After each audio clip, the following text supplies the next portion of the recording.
Elon Musk alien ആയിട്ടുള്ള അനുനാക്കിയാണെന്ന് നിങ്ങൾ കേട്ടിട്ടുണ്ടോ? അദ്ദേഹം തന്നെ താനൊരു ഏലിയൻ ആണെന്നും തന്റെ ഹോം പ്ലാനറ്റിലേക്ക് തിരിച്ചു പോകാനായിട്ട് ശ്രമങ്ങൾ നടത്തിക്കൊണ്ടിരിക്കുകയാണെന്നും പറഞ്ഞിട്ടുണ്ട്. പക്ഷേ ഈ ഒരു കാര്യം കൊണ്ട് മാത്രമല്ല, മറ്റൊരുപാട് കാരണങ്ങൾ കൊണ്ടാണ് ഇങ്ങനെയൊരു ഫണ്ണി കോൺസ്പിറസി തിയറി ഉണ്ടായത്. അനുനാക്കികളെ കുറിച്ച് ഞാൻ കഴിഞ്ഞ ദിവസം ചെയ്ത വീഡിയോയിൽ പറഞ്ഞിട്ടുണ്ടായിരുന്നു.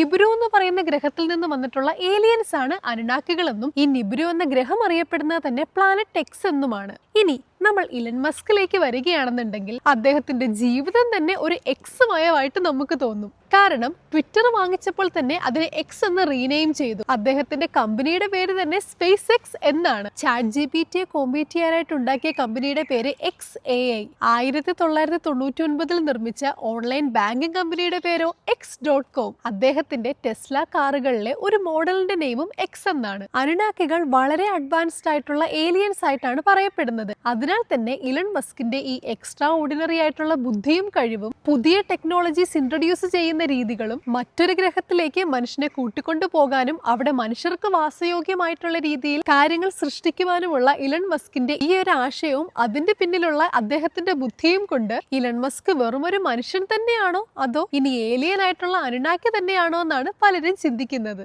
ഇത്തരം കോൺസ്പിറസി തിയറികളെ എല്ലാം തന്നെ ബൂസ്റ്റ് ചെയ്യുന്ന രീതിയിൽ താനും ഒരു ഏലിയൻ ആണെന്ന് അദ്ദേഹം തമാശ പോലെ പറയുന്നുണ്ടെങ്കിലും അഡ്വാൻസ്ഡ് ഏലിയൻസ് ഭൂമിയിൽ വന്നതിന് തെളിവൊന്നുമില്ല എന്നും അദ്ദേഹം പറയുന്നുണ്ട്. ഇലൺ മസ്ക് ഏലിയൻ ആണെങ്കിലും അല്ലെങ്കിലും അദ്ദേഹത്തിന്റെ ബുദ്ധിയും കഴിവും വളർച്ചയും വളരെ അത്ഭുതകരമായിട്ടുള്ള ഒന്ന് തന്നെയാണ്.